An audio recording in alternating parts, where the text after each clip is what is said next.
देखो ये बात मैंने कई बार बोला है, आज मैं फिर बोल रहा हूँ कि दो यूपीएससी का जो आंसर का स्ट्रक्चर होता है वो फॉर्मल होता है, बट स्टिल यूपीएससी बहुत स्ट्रिक्ट लैंग्वेज सेंस को नहीं लेती।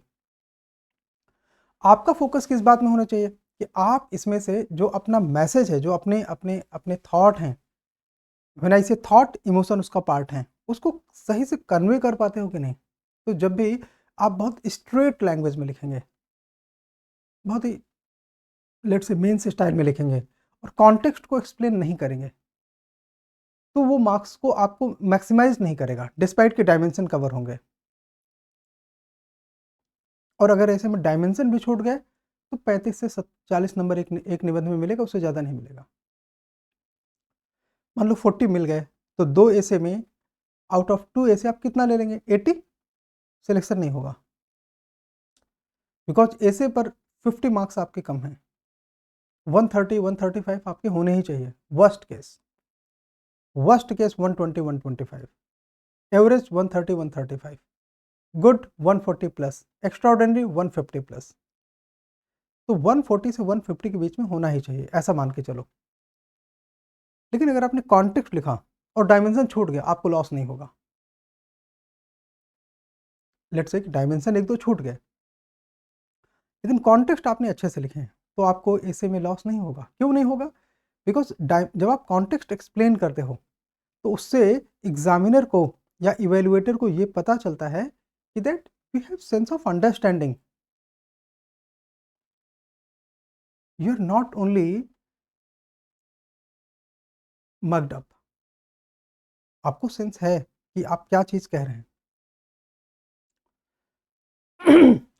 ठीक है, इस बात को थोड़ा सा याद रखेंगे। जिनल कितने वर्ड का इंट्रोडक्शन आपने लिखा है?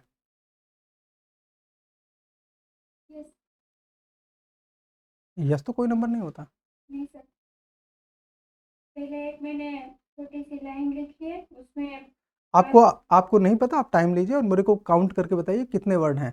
2-4 ऊपर नीचे चलेगा। सर 24 25 है। सेटिस्फाइड हो?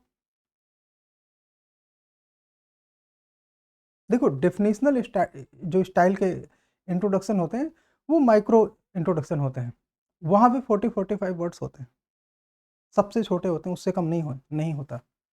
अदरवाइज आपने कॉन्टेक्स्ट को एक्सप्लेन करने के लिए इससे कम वर्ड नहीं चाहिए, अगर आप इंट्रोडक्शन में डेफिनेशन स्टाइल में चीज़ों को ओपन करना चाहते हैं तो।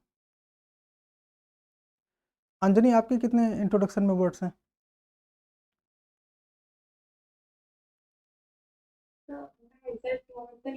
चेक करो, take time and check, take time and check.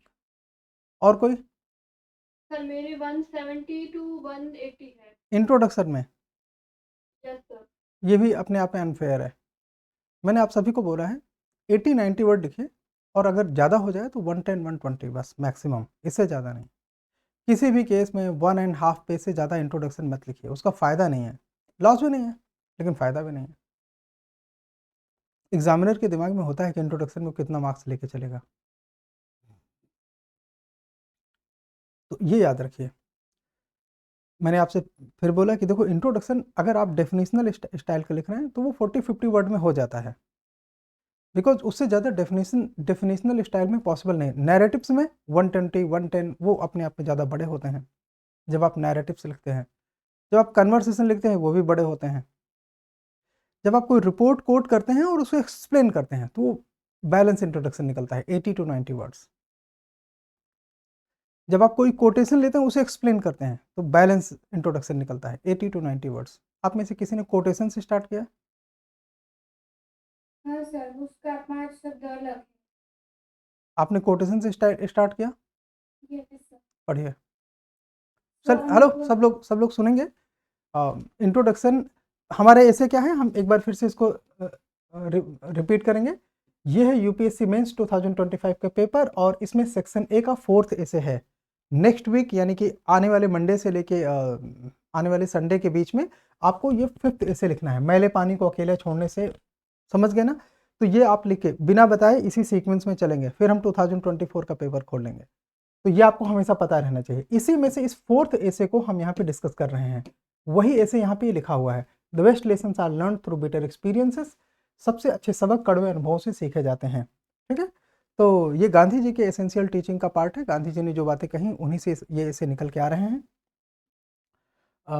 Whole soul ये ऐसे सबसे पहले किसने कहा किसने नहीं कहा एग्जैक्टली हम उसे डेसिफर नहीं कर सकते, बिकॉज एक लाइन में इसे किसी ने नहीं कहा, इसको अलग अलग ढंग से कई लोगों ने कहा। गांधी जी से पहले भी कई लोगों ने कहा, गांधी जी के बाद भी कई लोगों ने कहा।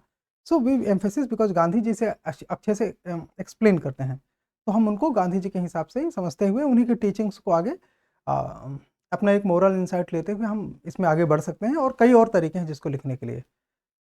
पहला इंट्रोडक्शन जीनल बता रही हैं, बताइए। यस सर, रिकॉर्ड कर लग गया है, ठीक है, थैंक यू। स्वानुभवी श्रेष्ठ प्रमाण है, सॉरी स्वानुभवी श्रेष्ठ प्रमाण है, अर्थात स्वानुभव किए गए प्रयत्न और प्राप्त फल चाहे पक्ष या विपक्ष एक प्रमाण है जो प्रयत्न की सीख को उजागर करता है। कड़वे अनुभवों से तात्पर्य है व्यक्ति का किसी कार्य पर्यंत प्रकृति वसाहत जीव सृष्टि मानवीय परिप्रेक्ष्य संदर्भ में सर्वोत्तम सीख। ये यहाँ तक एकदम सही है। ठीक है, कंटिन्यू।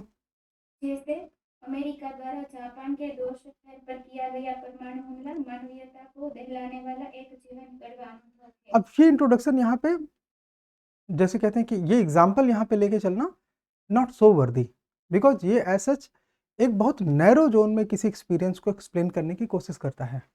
हमें कोशिश क्या करना चाहिए, आप लोगों ने सोशियोलॉजी में फंक्शनलिज्म पढ़ा है, प्रकार्यवाद। हाँ, हमें कोशिश करना चाहिए कि हम इंट्रोडक्शन में अगर हम किसी कोटेशन से ओपन करते हैं तो स्टार्ट में ही हम कॉन्फ्लिक्ट ना लेके चलें, स्टार्ट में हम किसी फंक्शनल थियोरी को या फंक्शनल एक्सप्लेनेशन को या फंक्शनल कैरेक्टरिस्टिक्स को एक्सप्लेन करें, rather than writing introduction with example at this stage. तुरंत एग्जाम्पल इस स्टेज में लिखने से बचिए, ये मेंस की लैंग्वेज होती है या एसी की लैंग्वेज होती है, लेकिन आफ्टर 30-40% जब आप लिख चुके तब। और इसीलिए आपके वर्ड्स कम हैं, जबकि आपको बताना चाहिए था एक्सपीरियंस का मतलब क्या है। पैराग्राफ चेंज करते आपने जितना लिखा ठीक लिखा, उसके इंट्रोडक्शन वो एग्जाम्पल के पहले आपने जो भी लिखा ठीक लिखा, उसके बाद क्या करना चाहिए था, आपको बताना चाहिए था एक्सपीरियंस का क्या मतलब है और कड़वे अनुभव का क्या मतलब है। व्हाट इज कड़वे अनुभव here? Only general. Yes sir, मतलब कड़वे अनुभव की जो हमने किया वो अच्छा नहीं था, जो कार्य किया वो अच्छा नहीं। ये उसका वो है, डिक्शनरी मीनिंग है। ऐसे में आप उसको थोड़ा सा बताएंगे कड़वे अनुभव मतलब क्या है।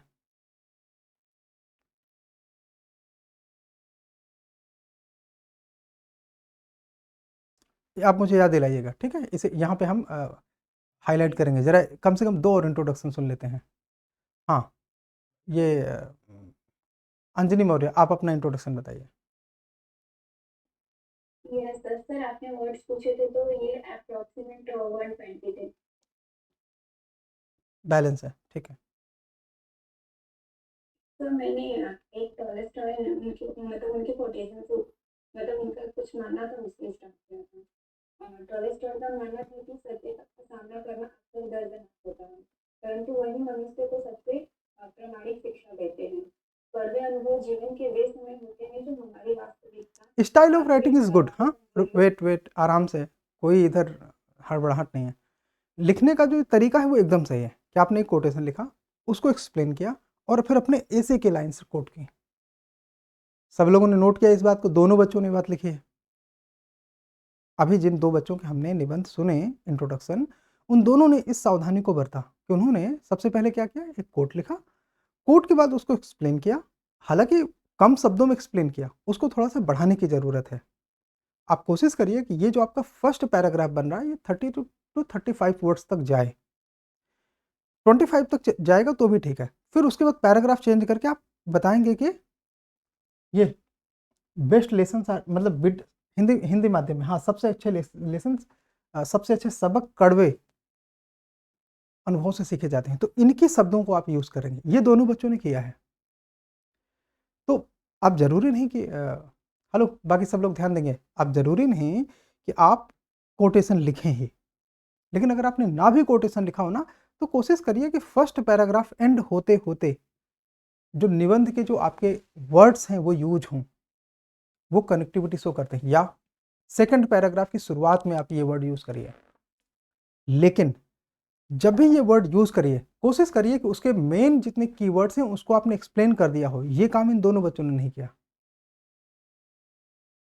इन्होंने अपना कोट एक्सप्लेन किया, उसके बाद इनको ध्यान में ये रखना चाहिए था कि अपने डेफिनेशन को डिफाइन करो और बाद में बोलो कि ये होते हैं बेटर एक्सपीरियंसेस और उसके ये सबक होते हैं। तब आप पैराग्राफ में, नेक्स्ट पैराग्राफ में या उसी पैराग्राफ के लास्ट में लिखेंगे सबसे अच्छे सबक कण अनुभव सीखे जाते हैं। तो ये अपने आप में एकदम जैसे कहते हैं कि स्ट्रक्चर्ड लगता।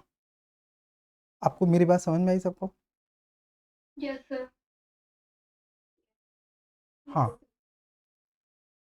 अंजलि चलिए आगे बताइए इसके बाद।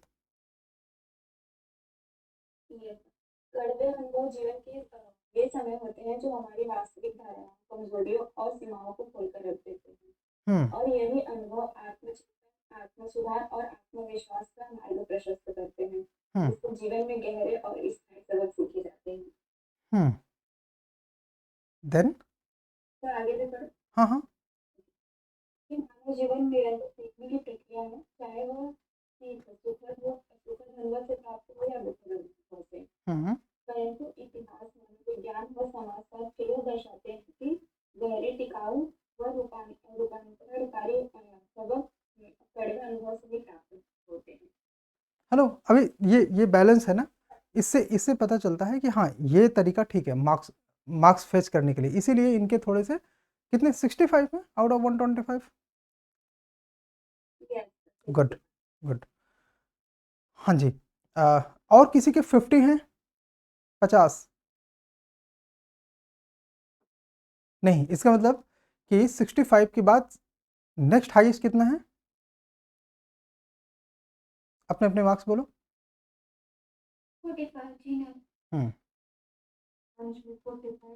45 और मतलब 65 पे सीधे 45, बीच में 20 मार्क्स। 20 मार्क्स का मतलब समझते हैं?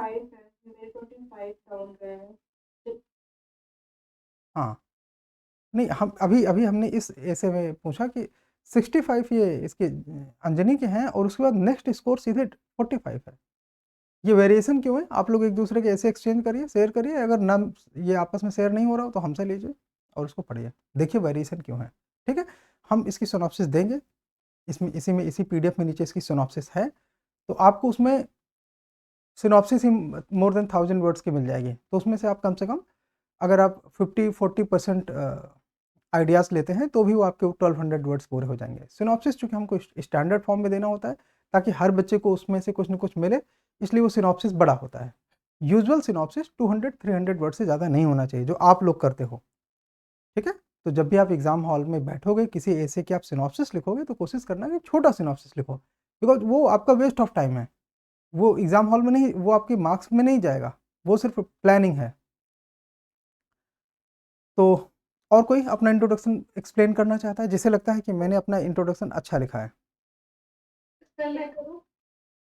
भावना, हाँ करिए।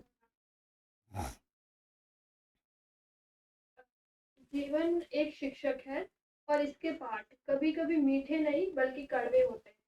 जब सब हमारी इच्छा अनुसार चलता है तब हम सीखने से ज्यादा आनंद लेते हैं, परंतु जब परिस्थितियां विपरीत होती है, तब असफलता सामने खड़ी होती है या हम ठोकर खाते हैं, तभी सच्चे अर्थों में जीवन हमें कुछ सिखाता है। यही कारण है कि कहा गया है, विपत्ति में ही व्यक्ति का विकास होता है। सबसे अच्छे सबक। वेट, और किसी को अपना इंट्रोडक्शन पढ़ना है? अदरवाइज मैं कुछ बातें जोड़ना चाहता हूँ। मुस्कान का ऐसे चेक हुआ है? नहीं सर, नहीं। कब भेजा है? सर आज भेजा। मैं आप सबको बताता हूँ। मुस्कान से मंडे को ना लास्ट मंडे को फ़ोन पे बात हुई या संडे को? मंडे को। तब हमने इनसे कहा 4th A से लिख के भेज दीजिए, तो इन्होंने कहा कि हम पहले वो पीछे वाले जो छूट नहीं वो भेजेंगे। हमने कहा नहीं, 4th पहले भेज दीजिए। और भेजा कब? आज। नेग्लिजेंस कहते हैं बच्चे इसे। अगर मैंने बोला ना आपको 2 घंटे में भेज देना चाहिए था, आप ना कम्युनिकेशन की वर्द नहीं कर रहे हो। और ये मैं सिर्फ मुस्कान को नहीं कर रहा हूँ, ये हर उस पर्सन को मैं कर रहा हूँ जिसको मैं मैसेज नाम लेके दे रहा हूँ। Are you getting my point? 2 से 2.5 घंटे में लिख के भेज देना चाहिए। कौन से तुम्हारी जिंदगी में इतने नेसेसरी वर्क हैं? अदरवाइज ये होता है, किनको फिर सीधे संडे को टाइम मिला। अपनी लाइफ में वैल्यूज को जितना तुम वैल्यू करोगे, तुम्हारे इस हार्ड मांस की उतनी ज़्यादा वैल्यू बढ़ जाएगी। हार्ड मांस का कोई योगदान नहीं जीवन में। जो तुम वैल्यू क्रिएट करते हो, जो तुम प्रिजर्व करते हो, जो तुम आगे बढ़ाते हो, वही तुम्हारी लाइफ के अचीवमेंट्स होते हैं। और तुम्हारे टीचर के साथ तुम्हारी सिर्फ एक ही वैल्यू है, ओबेट। जो बातें कही जा रही हैं उनको सशब्द पालन करो, और कोई वैल्यू नहीं है।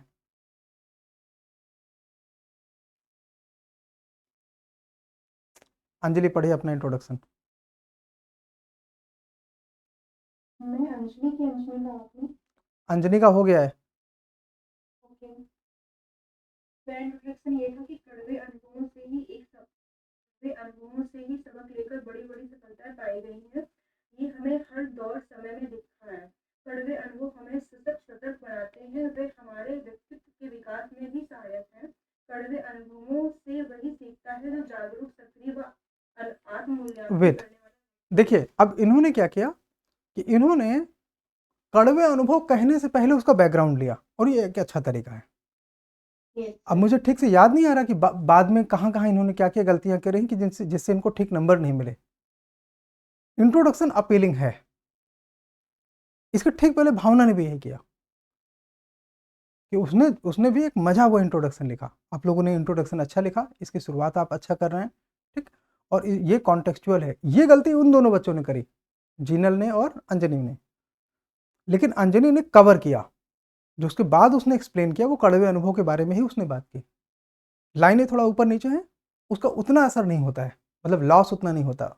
अगर आपकी लाइनें थोड़ी ऊपर नीचे हो जाती है ना, आपको पर्सनली मार्क्स में उतना लॉस नहीं होता, बिकॉज एग्जामिनर को जब भी वो चीज़ें मिल जाती है ना जो ढूंढ रहा है, तो वो फिर आपको मार्क्स देता है। तो ओवरऑल हम ये कह सकते हैं कि आप लोगों ने इंट्रोडक्शन अच्छा लिखा। हाँ भावना, अब आप कहाँ थे वहाँ से आगे बढ़ो। गुड बेटा। सबसे अच्छे सबक कड़वे अनुभवों से सीखे जाते हैं का तात्पर्य है, हाँ। जब इंसान को जीवन में कठिनाइयां, असफलताएं या दुखद अनुभव आते हैं, तो वही परिस्थितियां उसे जीवन के सबसे गहरे और सच्चे पाठ सिखाती है। देखो अब देखो, जब तुमने सच्चे पाठ कहा ना तो तुमने इसका ये वर्ड लिए, सबसे अच्छे सबक, है ना। Yes, sir. कोई बात नहीं, आपने मीनिंग लिया, वर्ड लेते तो और वो अपीलिंग लगता, बट स्टिल ये इससे आपको कोई लॉस नहीं होगा अगर आपने सिनोनिम्स लिए।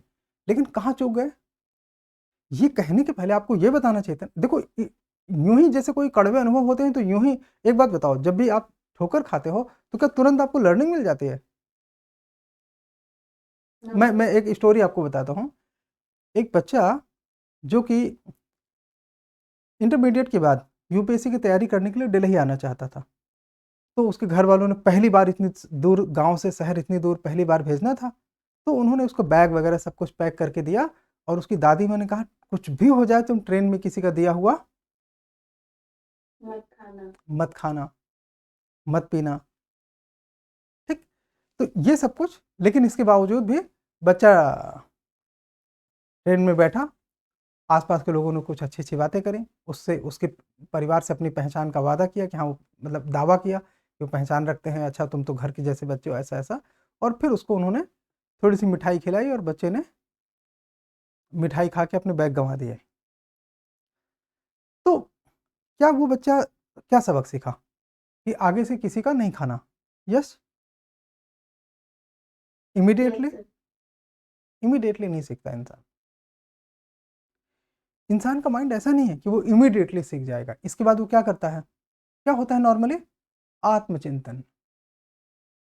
तो किसी भी एक्सीडेंट, किसी भी कड़वे अनुभव, उसके बाद और सीखने के बीच में कौन आता है, आत्मचिंतन। तो अब आप यहाँ पे बताएंगे कि आत्मचिंतन होता है कड़वे अनुभव के बाद, आत्मचिंतन के बाद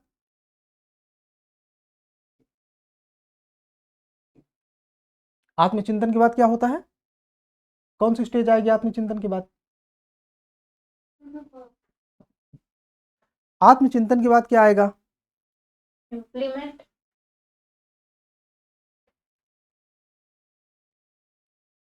आत्मचिंतन के बाद व्यक्ति उन चीजों को इंप्लीमेंट करने की कोशिश करेगा, और अगर उसको उससे अच्छे अनुभव मिले तब वो सीखेगा, और नहीं इंप्लीमेंट में वो अच्छे अनुभव मिले तो वो सीखेगा नहीं।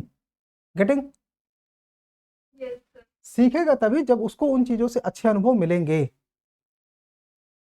फॉर एग्जाम्पल, आप एक मार्केटिंग पर्सन या एक पब्लिक पर्सन को मार्केट में या ट्रेन में कहीं भी चाय ऑफर करो, वो एकदम गर्मजोशी से चाय पिएगा, मना नहीं करेगा, बिकॉज यही उसकी स्किल है। उसकी स्किल है आपसे बात करना। तो इसलिए दादी माँ की बात यूं ही मान लेना लर्निंग नहीं है। उसके बीच में कौन कौन सी चीजें हैं? आत्मचिंतन, फिर उसके अनुप्रयोग, उन चीजों को प्रयोग करता है, मतलब उनको रूपांतरण करता है, जो बातें वो महसूस कर रहा है। और अगर उसके साथ जो बातें महसूस कर रहा है उसमें उसकी फर्मनेस आई कि अच्छा नहीं ये ठीक है, ये ठीक नहीं है, तो इसको हम कहते हैं सबक। तब कहते हैं ना सबक। अन्यथा बच्चों को घर में ही इतना कुछ सिखा दिया जाता है कि वो पूरे संसार में कोई गलती ना करें, अगर उतनी बात मान लें तो। वही बचपन से इतना कुछ सिखाया जाता है, लेकिन हम सभी अपने अनुभवों से चीजें सीखते हैं, उन चीजों को सोचते हैं, सुनते हैं, कहीं याद रखते हैं, कहीं भूल जाते हैं। तो इसलिए आत्मचिंतन की बात अगर आपने लिखा होता तो ज्यादा अच्छा करेक्टिंग होता। बट स्टिल हेलो, हमें अंदाजा हुआ ना कि इससे इंट्रोडक्शन किस तरह से कर सकते हैं। अच्छा, इंट्रोडक्शन को कैसे क्लोज किया है या कैसे प्रोसेस किया है, मुझे अपनी इंट्रोडक्शन के लास्ट का पैराग्राफ या लास्ट की 2-4 लाइनें कौन बताएगा? भावना से ही शुरू करते हैं। हाँ, आपका इंट्रोडक्शन कहाँ खत्म हो रहा है, जरा उसकी 2-4 लाइनें बताइए। सर मैं ये जो बताया इसके बाद वाला थोड़ा बता दूं sir please. Please please. Sir सच्चे पाठ रखिए इसके बाद, अर्थात हम सुख और आराम के समय बहुत कुछ नहीं सीखते, लेकिन जब हमें दर्द, नुकसान या असफलता का सामना करना पड़ता है तब हम सोचते हैं, समझते हैं और अपनी गलतियों में सुधार करते हैं। कड़वे अनुभव हमारे भीतर धैर्य, विवेक, आत्मनिरीक्षण और संघर्ष की शक्ति पैदा करते हैं। वेरी गुड, ये पॉइंट एकदम सही है। देन समथिंग कुछ और आने वाला है। हाँ, अनुभव 2 प्रकार के होते हैं, सुखद और दुखद। सुखद अनुभव आत्मसंतोष देते हैं, परंतु दुखद या कड़वे अनुभव आत्म जागरूकता देते हैं। अर्थात मनुष्य जब असफलता या कष्ट से गुजरता है तब आत्म मंथन करता है, गलती कहाँ हुई, यही प्रश्न उसे आत्म सुधार की ओर ले जाता है। तो यही मेरा लास्ट इंट्रोडक्शन था। अच्छा ठीक है। अब देखो यहाँ पे तुम लोगों को क्या चाहिए, तुम लोगों की चाहिए अभी 1-2 दिन पहले की बात है, आई थिंक 1-2 दिन पहले की बात है, हिंदी मीडियम सोशलॉजी में और इंग्लिश मीडियम में शायद कुछ हफ्ते हो गए होंगे। इंग्लिश मीडियम से कोई है यहाँ पे?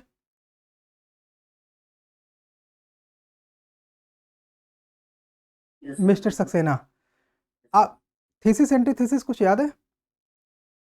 Yes, sir. तो what is the state of position, वो उस समय की थीसिस है, and what encounters is antithesis, and what we Yes, learn is yes, synthesis. sir.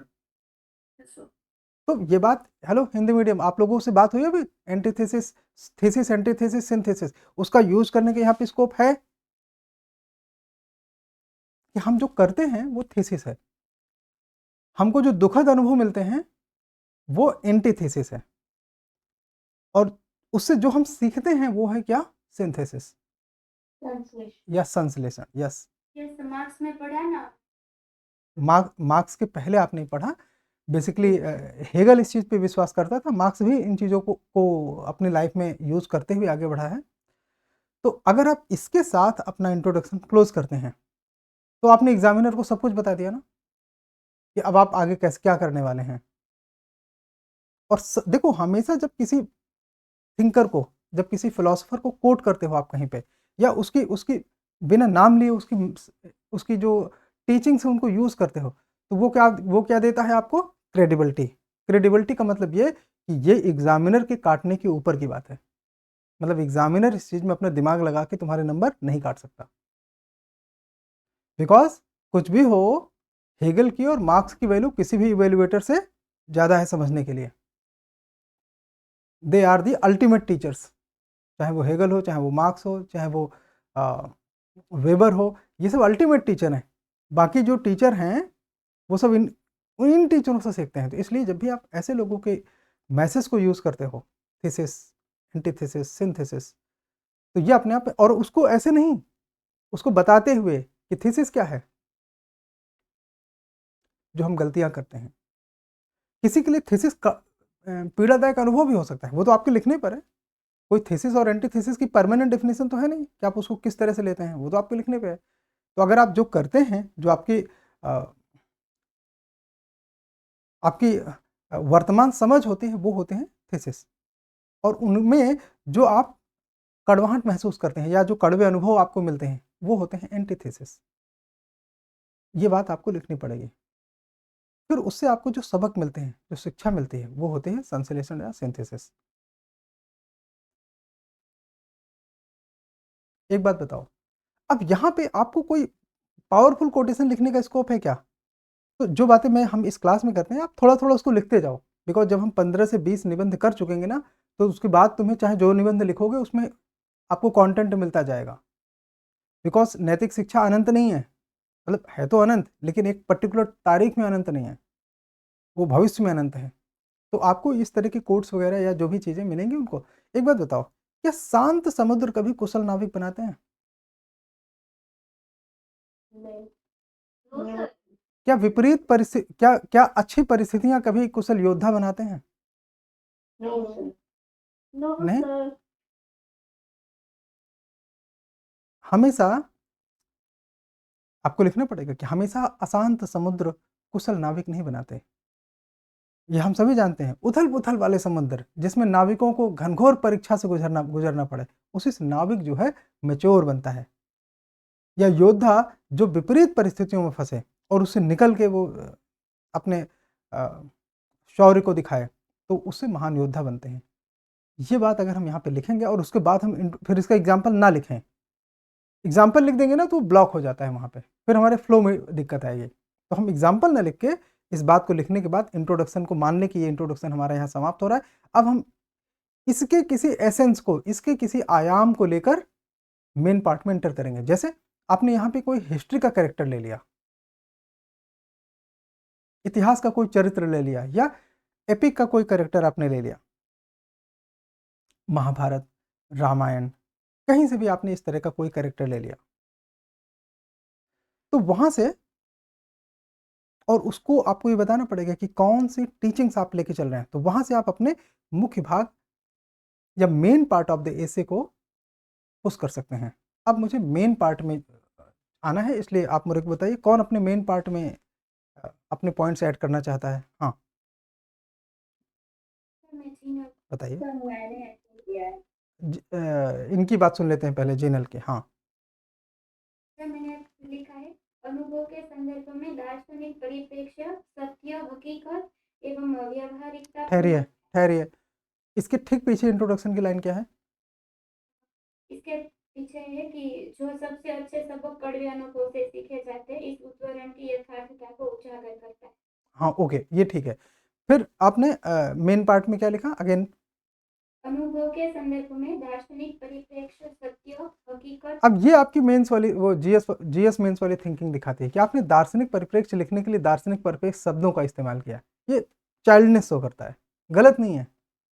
कि ये दिखाता है कि हाँ बच्चा जो है एम्फेसिस करना चाहता है कि इसी हिसाब से सोचो तुम, जबकि उस आपको ये लिखने की जरूरत नहीं कि दार्शनिक परिप्रेक्ष्य। हेलो, ये तो आपने हेडिंग लिखा ना, भले आपने हेडिंग के स्टाइल में नहीं लिखा, लेकिन इस तरह तो हेडिंग होता है ना।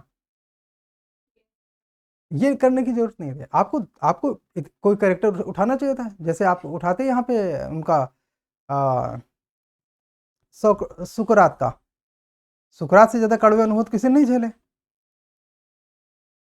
वो अपने आप दार्शनिक परिप्रेक्ष्य भी हो जाता, आपको बोलना भी नहीं पड़ता। आप सुकरात की किसी शिक्षा के साथ आगे बढ़ते, सुकरात के जीवन से कोई कॉन्टेक्स्ट उठाते। जैसे आपके उसमें कॉन्टेक्स्ट है ही नहीं कहीं, आपके पूरे निबंध में कॉन्टेक्स्ट नहीं है। जब आपके कम नंबर थे तो हमने उसको थोड़ा गहराई से देखने की कोशिश की कि आखिर इसमें नंबर क्यों कम क्यों हो रहे हैं। तो आपके उसमें कॉन्टेक्स्ट नहीं है, आप पढ़िए अभी देखिएगा आपको उसमें कॉन्टेक्स्ट नहीं है। आगे आगे शुरू फिर से पढ़िए अपना मेन पार्ट। अनुभव के संदर्भ में दार्शनिक परिप्रेक्ष्य सत्य, हकीकत एवं व्यावहारिकता पूर्ण कार्य से प्राप्त सबक को सबक जो कड़वे अनुभवों की देन है, उन सबक से प्राप्त सीख एवं सीख से बदलाव एवं रचनात्मकता को प्रकाशित करते हैं कि तुलसीदास द्वारा अपनी पत्नी के प्रति अधिक मोह ने अपने भीतर पनप रहे विकार के सत्य का अनुभव कराया। सही है, ये चीज़ ठीक है। और इसमें मतलब बस ये है कि बहुत जल्दी जल्दी एक एक दो दो लाइन में आपकी पोजीशन चेंज हो रही है। ये हमको निबंध में थोड़ा सा, बाद में तो सब बच्चे करते हैं यही, लेकिन इंट्रोडक्शन के बाद कम से कम 2-4 पैराग्राफ में आप एग्जामिनर को थोड़ा सा एंटरटेन करिए। उसे ज्ञान देने से ज़्यादा आप उसको कहानियाँ सुनाइए। कुछ कहानियाँ कहने का अर्थ ये नहीं है कि आप नाम गाँव पता के आधार पर कहानियाँ कहिए, नहीं, कुछ कॉन्टेक्स्ट बताइए। जिससे कि जैसे मान लीजिए मैंने आपको क्या बताना था, कड़वे अनुभव की बात, तो मैंने रेलवे में एक बच्चे की कहानी बताई कि नहीं? क्या वो ज़्यादा रोचक था या मैं सीधे ज्ञान देता चला जाता तो ज़्यादा रोचक होता? सर रेलवे की स्टोरी है ना? क्योंकि उसको हम सभी जानते हैं, लेकिन हमने उसको यहाँ पे यूज़ किया। तो आप कुछ कॉन्टेक्स्ट बताइए। एग्जाम्पल और कॉन्टेक्स्ट में फ़र्क होता है। एग्जाम्पल हमेशा हम 2-4 लाइन में किसी चीज़ को पॉज देने के लिए, रोकने के लिए करते हैं, और कॉन्टेक्स्ट हम कुछ चीज़ कहने के लिए अपनी जो एक अपने अंदर की एक जो भावना होती है ना, उसे व्यक्त करने के लिए बैकग्राउंड, एक मिट्टी तैयार करते हैं। कॉन्टेक्स्ट वो होता है। हाँ, अंजनी आप कह रहे हैं कि आपने उस तरह लिखा, बताइए ज़रा। सर मैंने बुक में इंट्रोडक्शन पढ़ा, हाँ हाँ, इंट्रोडक्शन की लास्ट लाइन से कनेक्ट हो रहा हूँ।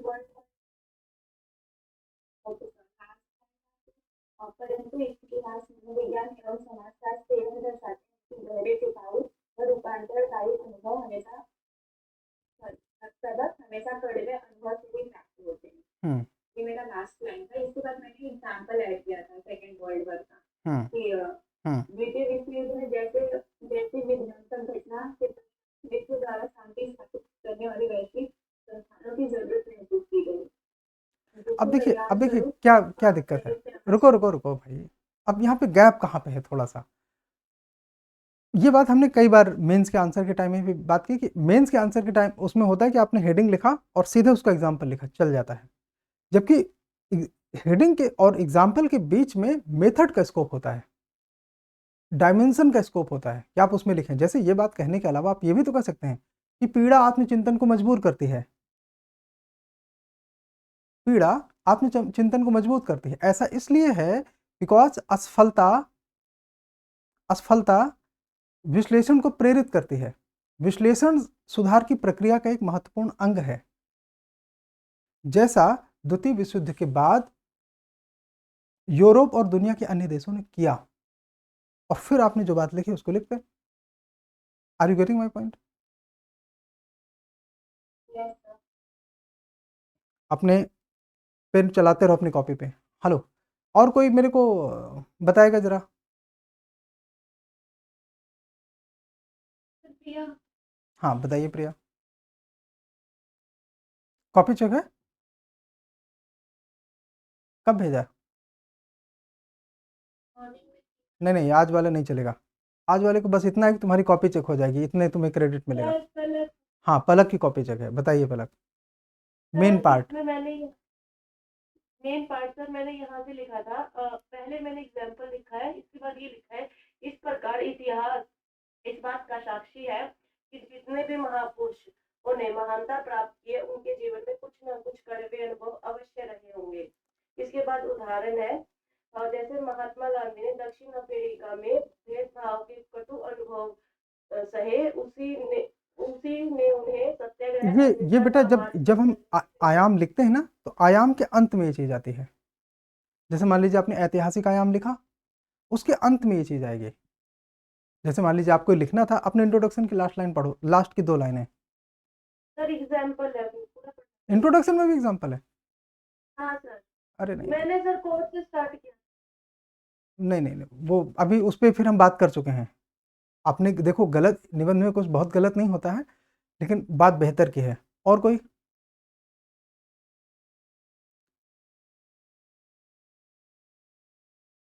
जिसने भी ये लिखा हो, आप मेरे को कोई बताएंगे? मैंने मेन बॉडी की स्टार्टिंग में लिखा कि कोई भी हार वास्तविक रूप में हार या सफलता नहीं बन सकती जब तक आप उससे सीखकर बेहतर नहीं करते।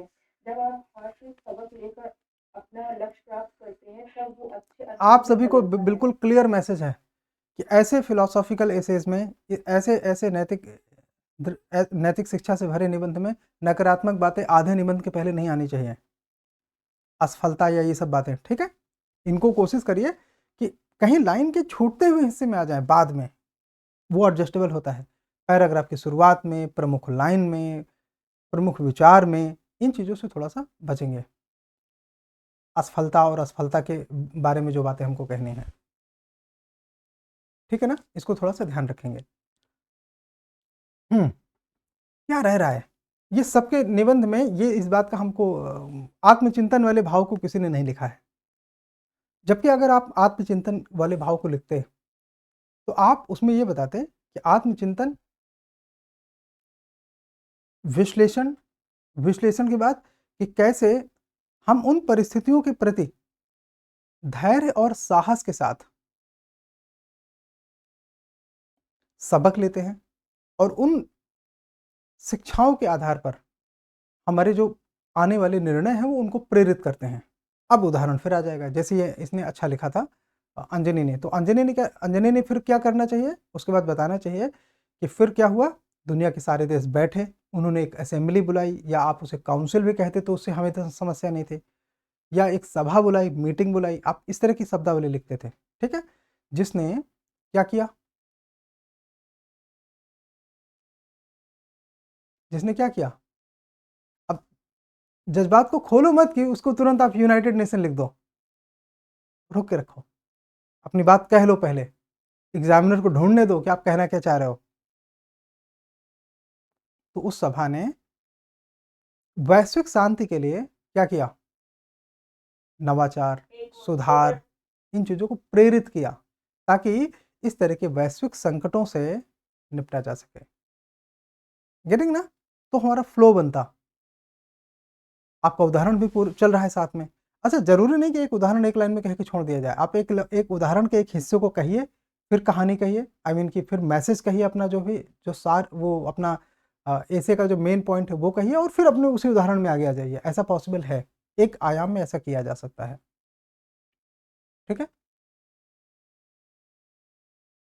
फिर सबक लिए जाते हैं। सबक क्या करता है, सबक निर्णयों को दृढ़ता देता है, संकल्प की भावना देता है। अब यहां से आप अपना आयाम बदल सकते हैं। बताइए, इसके अलावा किसी ने इतिहास और दर्शन के अलावा किसी और आयाम में बात करना है किसी के पास सेकंड या थर्ड पैराग्राफ में कुछ ऐसा? आप में से कोई नए आयाम पे बात करेगा इसके अलावा?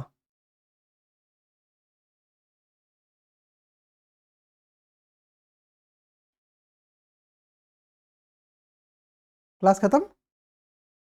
सर साइंस के रिलेटेड इतना टाइम चाहिए? रुको, इतना टाइम चाहिए? तुम्हें पता नहीं तुमने क्या लिखा है?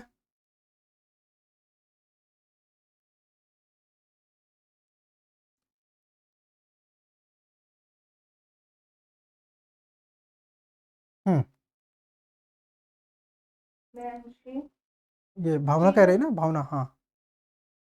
जीवन के कड़वे अनुभव वही प्रकाश है जो हमें अज्ञान की गुफा से बाहर लाते हैं। हम्म, अज्ञान से निकलते निकलते हमें ऐसे कई अनुभव प्राप्त होते हैं जिनसे बड़ी क्रांति किसी क्षेत्र में लाई जा सकती है। हम्म, उदाहरण, थॉमस एडिसन ने जब बल्ब का हाँ, आविष्कार ये एकदम सही है। ये जिनल तुमको इससे सीखना चाहिए। देखो, इसने कॉन्टेक्स्ट कहा, सीधे थॉमस अल्वा एडिसन नहीं कहा कि हाँ, अनेकों बार असफलताओं के बाद थॉमस अल्वा एडिसन ने बल्ब बनाया, ये नहीं। उसने ना पीछे पीछे वो कॉन्टेक्स्ट कहा जिसके माध्यम से एग्जामिनर को, इवेलुएटर्स को ये ध्यान जाए कि अच्छा, इसमें कुछ हमें मिलने वाला है, और फिर वो आगे बढ़ता है। हम्म, थॉमस एडिसन ने जब बल्ब का आविष्कार किया तब उससे पहले उन्होंने हजारों असफलताओं का सामना किया। तब हम्म, उनका कहना था कि मैं असफल नहीं हुआ, बल्कि मैंने 1000 तरीके सीखे हैं कि बल्ब कैसे नहीं बनता। यही कड़वी कोशिशें वेरी गुड, अंततः मानवता के लिए रोशनी बन गई। Very good, very good, incredibly correct. और कोई अपने सेकंड आयाम पे बात कर सकते हैं? सर हेल्थ के संदर्भ में बोलूं? किसके कॉन्टेक्स्ट में? हेल्थ। हेल्थ, हाँ हाँ, बहुत अच्छा।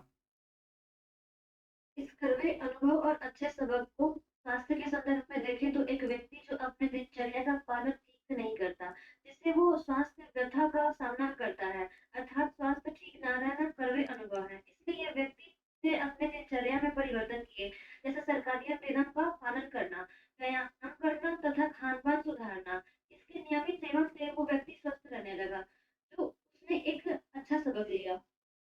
जीवन का यह चक्र निरंतर चलते रहता है, जहाँ व्यक्ति अपनी असफलताओं और गलतियों से प्रेरणा लेकर आगे बढ़ता है तथा गहन चिंतन मनन करके निर्णय लेते हैं, जो उनके आत्म विकास में भी सहायक होते हैं। आत्म विकास की प्रक्रिया में संघर्ष, असफलताएं, आलोचना से व्यक्ति ने लचीलापन तथा समस्या समाधान के कौशल सीखने को मिलते हैं। बहुत अच्छा, बहुत खूब। और कोई?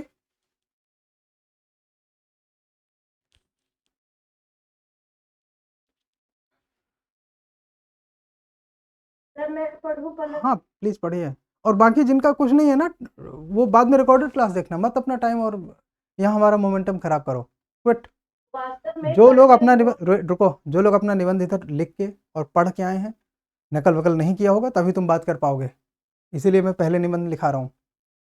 और इसके बाद लिए बैठे हो साथ में, बियर का कैन नहीं, अपना नोट्स, तो आराम से इधर बात करो। अदरवाइज क्लास क्विट करो, इधर अपना टाइम बेकार में खराब कर रहे हो। रिकॉर्डेड सेशन मिल जाएगा 1 घंटे बाद, आराम से देखना, ठीक है? पलक।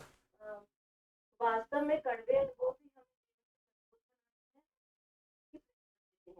कभी कभी हमारे जीवन में कुछ हम हमारे जीवन में कुछ ऐसी भूल कर बैठते हैं और वो भूल हमें जीवन के सही और गलत राह बताती है। जिस प्रकार बिल्कुल एक बिल्कुल छोटा अनुचित है, बिल्कुल अनुचित है। जब आपने कहा कभी कभी हम ऐसे, तो भूल के बारे में आपको 4-5 लाइनें स्वस्थ होकर लिखना चाहिए, आश्वस्त होकर लिखना चाहिए, स्वस्थ नहीं, आश्वस्त होकर, मतलब सर्टिफाइड तरीके से आपको वो 4-5, वो भूल के बारे में आप बातें करिए, ये मेंस नहीं है। करते रही हूँ, नहीं नहीं कर, नहीं कर रहे हैं, नहीं, नहीं कर रहे हैं बच्चे। आपने जो कह दिया उसके बाद वो उसमें मोमेंटम नहीं है। रिपीट करो अभी पीछे की लाइन आपने क्या पढ़ी। ओके। इसमें ये है, कभी कभी हम हमारे जीवन में कुछ ऐसी भूल कर जाते हैं जो हमें सही और ये गलत जो आपका नहीं राह आना था यहाँ पे, भूल कर जाते हैं आप, भूल के बारे में बातें करिए। और जिस डायमेंशन में जाना था उस डायमेंशन में बात करिए। किस डायमेंशन में लिखा है ये पैराग्राफ? मैंने ये लिखा है सर, जिस प्रकार एक छोटे तुम्हें पता बच्चे नहीं कि द्वारा तुमने किस डायमेंशन में लिखा है? सर व्यक्तिगत लिखा है। व्यक्तिगत, चलेगा चलेगा चलेगा। हाँ बताइए। ये लिखा था, जिस प्रकार एक छोटे बच्चे द्वारा आपको छू कर ही उसकी जलन में अनुभव होती है, उसी प्रकार व्यक्ति भी कठिनाइयों का सामना कर अनुभव प्राप्त करता है। पहले तो उदाहरण गलत है। देखो, छोटे बच्चे ने कड़वे अनुभव नहीं लेने होते, वो दीपन क्रियाएं होती हैं, वो कड़वे अनुभव उन पे नहीं लागू होता। ये कड़वे अनुभव के बाद विवेकपूर्ण इंसान में लागू होता है। नॉर्मली ये बड़े बच्चे होते हैं। आप 10-12 साल के बच्चे का एग्जाम्पल ले सकते हैं। आग से जलने वाला उदाहरण ठीक नहीं है। हम्म। और कोई इसकी जगह कोई बेहतर व्यक्तिगत, ये इन्होंने जो व्यक्तिगत आयाम पे बात की है कि व्यक्तिगत स्तर पर कड़वे अनुभव का क्या है, तो देखो एक बात, व्यक्तिगत स्तर पर क्या क्या चीजें होती हैं जिनको हम लिख सकते हैं, जैसे परीक्षा, उसमें आप व्यक्तिगत तौर पर सीखते हैं। यस और नो? Yes sir. इसके अलावा जब बढ़ती उम्र होती है, युवा अवस्था की गलतियां, उनसे आप सीखते हैं, जैसे अत्यधिक खर्च। हॉस्टल में बच्चे ज़्यादा पैसे खर्च करते हैं, बाद में उनको पास किराया नहीं रहते तो मांग के आते हैं। तो इस चीज़ को कहने का ढंग आपके पास होना चाहिए। हेलो, और किसी ने व्यक्तिगत अनुभव पर कोई आयाम लिखा है? प्रिया। दूसरों के अनुभव से हमने क्या सीखा, ये हम्म। कि आवश्यक नहीं कि सारे सबक आप अपने अनुभव से ही सीखें, दूसरे व्यक्तियों और सबकों के अनुभव से सीखने ये वाले ना अधिक रुको रुको समझदार रुको होते हैं। रुको रुको, ये ना ये आपका कंक्लूजन का पार्ट है, समझ रहे हैं जो आप कहना चाह रहे हैं। अब ये पूरे आपके फ्लो को वो कर देंगे, बर्बाद करके रख देंगे। इससे ये दिखता है कि आपने बिना सिनॉप्सिस किए निबंध लिखा है। इससे हमें ये पता चला कि आपने सिनॉप्सिस नहीं बनाई है 1-2 पेज की भी, सीधा निबंध लिखा है। मैं ठीक कह रहा हूँ? जी सर। तो पहला सबक तो तुम्हें ये ले लेना चाहिए, बार बार कम नंबर पाने से, कि हम पहले सिनॉप्सिस बनाएं 1 पेज की 2 पेज की, ताकि हमें पता रहे कि हम क्या लिखेंगे क्या नहीं लिखेंगे और कहाँ पर क्या लिखेंगे। अन्यथा हर बार मडी वाटर लेके चले आना is not a good strategy. और कोई? सर साहित्य के बारे साहित्य, ये व्यक्तिगत स्तर पर आप और किसी ने नहीं लिखा? में नो। जबकि जबकि कड़वे अनुभव में व्यक्तिगत गलतियां, व्यक्तिगत जीवन में कम से कम 2 पेज होने चाहिए। उससे तुम उसको एग्जामिनर को और ये बता पाओगे कि अच्छा आप उसमें संलिप्त हैं, आप उसमें जो आप लिख रहे हैं उसमें आपके व्यक्तिगत अनुभव या आप अपने जीवन की चीज़ों के सबक भी लिख रहे हैं। क्योंकि ना तुम इतिहास में थे, ना तुम राजनीति में थे, ना तुम पर्यावरण में थे, ना आर्थिक गलतियों में थे। तो पढ़ी पढ़ाई या सीखी सिखाई या सुनी सुनाई चीज़ें लिखने के साथ साथ व्यक्तिगत आयाम पे इसमें बहुत कुछ लिखना चाहिए था। मतलब खूब खुशी से 2 से 3 पेज, बिकॉज यहाँ कड़वे अनुभव का ज़्यादा रोल जो है वो व्यक्तिगत स्थिति पर ही टिकता है। सर मैंने एक और दैनिक वर्ड किया है, वहां से पढ़ूं एक बार? क्या यूज़ किया है? दैनिक जीवन। नहीं, वो सामाजिक अभी हम थोड़ी देर बाद बात करेंगे। तो जब आप व्यक्तिगत स्तर पर बात करते हैं तो बताइए कोई एग्जाम्पल कि व्यक्तिगत स्तर पर क्या क्या चीज़ें हैं। अगर आपने नहीं भी लिखा तो व्यक्तिगत स्तर पर कौन कौन से अनुभव होते हैं? अपने एग्जाम का लिख सकते हैं उसमें। हाँ, एग्जाम पे तो हम बात कर ही रहे हैं, उसके अलावा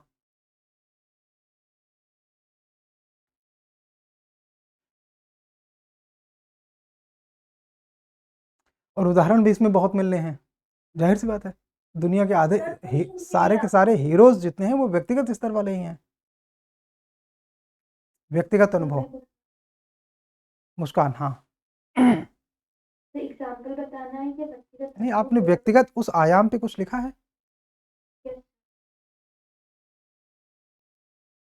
व्यक्तिगत अनुभव में यह सबसे स्पष्ट देखा गया है कि सफलता ने कभी उतना नहीं सिखाया जितना एक गलती, एक असफलता या किसी कठिन परिस्थिति ने सिखाया। एक गलत निर्णय ने धैर्य का महत्व समझाया, एक असफलता ने निरंतरता का मूल्य बताया। जब चीजें हमारे अनुसार नहीं होती तब हम मजबूर होते हैं कि खुद को बदलने, समझने और बेहतर बनाने के लिए। यही कारण है कि व्यक्ति का आंतरिक विकास सुख में नहीं बल्कि संघर्ष में होता है। इस प्रकार कड़वे अनुभव केवल दर्द नहीं देते, वे चरित्र, विवेक और जीवन दृष्टि को भी गढ़ते फिर हैं। चरित्र विवेक के पीछे वाले स्टेप आपने छोड़ दिया। देखिए, चरित्र और विवेक के ठीक पहले क्या चीज आती है? जब आप चरित्र कह रहे हैं तो चरित्र बनने की पहले कड़वे अनुभव और चरित्र के बीच में होते हैं सहानुभूतियां, परिपक्वता। दुख गहरी संवेदना पैदा करता है, संवेदनशीलता। आपको ये वर्ड यूज करने चाहिए और उनके बारे में थोड़ा सा और लिखना चाहिए। चरित्र निर्माण तो बात की बात हो गई, फिर उसके बाद आप इसमें अपनी बात कहते तो ज्यादा अच्छा होता। लिंकन का एग्जाम्पल अच्छा है, सबको पता है ना लिंकन का एग्जाम्पल, कि जब वो जॉर्ज वाशिंगटन की आत्मकथा अपने दोस्त से लेके आए तो ओस में भीग गई। ओस में भीग गई तो उसे जब वो वापस करने गए तो दोस्त ने उसे लेने से मना कर दिया। तो उसने कहा कि मैं उसके बदले यहाँ पे 1 हफ्ते श्रम कर सकता हूँ। तो ये श्रम करने वाला एग्जाम्पल उसके अंदर क्यों आया? बिकॉज उसके उस दुख के प्रति उसकी संवेदनशीलता है। ये नहीं कह रहा है लेना हो तो ले, नहीं तो कोई बात नहीं। तुम्हारी तरह ऐसे नहीं कह रहा। इसलिए आप प्रोसेस में बीच में छोड़िए नहीं चीजों को। आगे इसका उदाहरण देखें तो अब्दुल कलाम नाम का SLV-3 रॉकेट की विफलता वाला अनुभव ही बाद में उन्हें मिसाइल मैन बनाने वाला सबसे बड़ा सबक साबित हुआ। अच्छे अनुभव हमें आराम देते हैं, पर कठिन अनुभव हमें सच्चाई सिखाते हैं। हम कहाँ खड़े हैं, कहाँ कमजोर हैं और कहाँ सुधार की आवश्यकता है, यही वास्तविक ज्ञान किसी भी सीख का पहला कदम होता है। फाइन, ये ठीक है। नेक्स्ट डायमेंशन क्या है? कोई भी नया आयाम जोड़ सकता है। इकोनॉमी को हम जोड़ सकते हैं। इकोनॉमी का बताइए। गुड। इकोनॉमी में जैसे हम इसमें लिख सकते हैं कि 1991 की जो ठहरिए, इसके ऊपर की 2 लाइन पढ़िए। आपके निबंध में तो फ्लो की कई जगह जो है मतलब नेचुरल है और कई जगह एकदम गैप है। मैंने इसके ऊपर जापान का और अमेरिका कॉन्टेक्स्ट लिखा, उसके बाद मैंने फिर इसमें लिखा 2-3 लाइनें पढ़िए। कड़वा अनुभव जापान ने ही नहीं पेश किया, भारत ने भी पेश किया। 1991 की आर्थिक मंदी देखी, भारत ने इससे सबक लेकर उसने अपने धन प्रबंधन को अच्छा किया।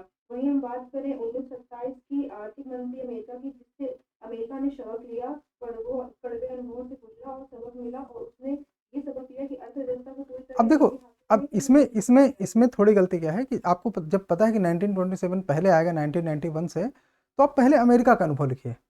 थोड़ा सा क्रोनोलॉजी में बैकवर्ड डायरेक्शन में जाने से अच्छा है फॉरवर्ड डायरेक्शन होना चाहिए। तो फॉरवर्ड डायरेक्शन का तरीका यह है कि आप डेट जो पहले है उसको पहले लिखिए। जब आप एक ही आयाम के अंदर लिख रहे हैं तो आयाम बदल के लिखते चल जाता, बस बाकी ठीक है, दोनों ही एक्सपीरियंस ठीक है। कंटिन्यू।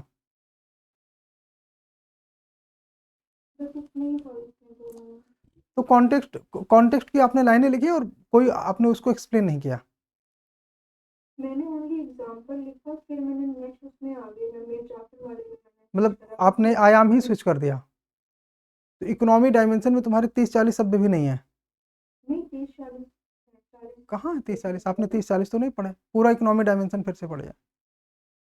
कड़वा अनुभव जापान ने ही नहीं पेश किया, भारत ने भी पेश किया। 1991 की आर्थिक मंदी देखी, इससे सबक मिला था कि हमें धन का प्रबंधन अच्छे से करना चाहिए, और हमने वैश्विक बाजारों के लिए द्वार खोल दिए। वहीं 1927 की आर्थिक मंदी से अमेरिका ने काफी कड़वे अनुभव से गुजरा, और सबक ये मिला कि अर्थव्यवस्था को पूरी तरह से निजी खातों या निजी सेक्टर में नहीं छोड़ा जा सकता। ठीक है, ये आपके 45 के आसपास वर्ड हो गए। इसमें अगर आप इसका कॉन्टेक्स्ट एक्सप्लेन करते किसी एक का, तो उसमें आपको 40-50 वर्ड्स और लिखने की अपॉर्चुनिटी मिलती है, और ये हो जाते हैं 100-110 वर्ड्स। इकोनॉमी एक ऐसी चीज़ है जिसमें कभी भी कोई भी घटनाक्रम 40-50 शब्दों में एक्सप्लेन नहीं किया जा सकता उसका कॉन्टेक्स्ट, बिकॉज वो रात एक दिन में नहीं होता, भले एक दिन में होता हुआ दिखाई दे, उसकी स्टोरी लंबी होती है, तो उसको आपको एक्सप्लेन करना चाहिए। आपको 1927 वाली घटना का जिक्र करना चाहिए, हुआ क्या था, या 1991 में इंडिया की जो इकोनॉमी की स्थिति वहाँ कैसे पहुँच गई, आपको उसको थोड़ा सा पीछे से जाके एक्सप्लेन करना था। और जब आप 40, 58, 70 वर्ड्स लिख चुके थे, तब बताते कि इसका ये कड़वा अनुभव था। फिर उस कड़वे अनुभव में आप ये बताते कि किस किस तरह से देश ने उन चीज़ों को महसूस किया। समाधान नहीं, समाधान तो हम बाद में कभी भी लिख सकते हैं, उनको कैसे महसूस किया और किस दिशा में देश ने सोचा। सीधे एक लाइन में समाधान नहीं लिख देना, क्या है और हमने इकोनॉमी एलपीजी कर दी, वो नहीं बताते कि उसके बाद हमने कृषि में सुधार किए, कृषि में सुधार का परिणाम ये हुआ कि कृषि में उत्पादन बढ़ा। 80 के दशक में भारत जो है वो फूड प्रोडक्शन तेजी से करने लगा, बिकॉज उस समय तक ग्रीन रेवोल्यूशन भी काम करने लगा था, तो उसकी वजह से इंडिया फूड सरप्लस बना। लेकिन इसके बावजूद भी इंडियन इकोनॉमी में स्टेबिलिटी नहीं आई, स्थिरता नहीं आई। ये कहना था ना, 80 के दशक में ही जो सरकारें आई उन्होंने कल्याणकारी राज्य की अवधारणा की ओर कदम बढ़ाने के लिए पॉलिसीज लाई, जैसे 2020 प्रोग्राम ऑफ इंदिरा गांधी जी। तो ये पता है ना 2020 कैंपेन कुछ है, इंडियन इकोनॉमिक डेवलपमेंट की एनसीईआरटी में है, नहीं पढ़ा होगा तो पढ़ने से पता चलेगा। फिर आप उसमें और बताते कि टेक्नोलॉजी की फील्ड में कुछ स्टेप लिए गए, लेकिन अंत में हुआ क्या, हुआ यही कि 90 के दशक में पहुँचते पहुँचते भारत की जो आर्थिक स्थिति है और उसमें बैलेंस ऑफ पेमेंट की क्राइसिस, हिंदी में कहेंगे भुगतान संतुलन की जो समस्या है, वो पूरी दुनिया के सामने जग जाहिर हो गई। तो इस तरह से हमने ये बताया कि हाँ, आर्थिक तौर पर हम एकदम बिल्कुल क्षीण हो गए थे और ये सबको पता चल गया, जिसने हमें पुश किया सुधारों को अडॉप्ट करने के लिए। और फिर आपको उसमें बताना चाहिए कि हम वाशिंगटन एग्रीमेंट कहते हैं ना उसको, हाँ, वाशिंगटन के प्रोविज़न के आधार पर हमने अपनी इकोनॉमी को थोड़ा थोड़ा ओपन किया। इसमें हमें IMF और विश्व बैंक का सहयोग मिला। और फिर बताते क्या किया हमने, फिर जब कह चुकते तो बताते कि इस तरह से हमें जो कड़वे अनुभव मिले उनसे हमने सबक लिए। तो ये बात कॉन्टेक्चुअल होती, थोड़ा सा एक एक दो दो लाइन छू छू के भागने, इससे साफ साफ पता चलता है कि आपने कोई सिनॉप्सिस नहीं बनाई है, सीधे निबंध लिखा है। इसीलिए संतुलन का पूरा असंतुलन है, संतुलन असंतुलन भाग रहा है दोनों तरफ, कहीं अता पता नहीं चल रहा कि आप अपनी बात हर आयाम में ठीक से कहना चाह रहे हैं या कि एक दो बार आपने डिफाइन कर दिया संतुष्ट उस चीज़ से। नहीं, हमें हर आयाम में अपनी बात को अच्छे से बताना होता है। और कोई नया आयाम आप लोगों ने लिखा?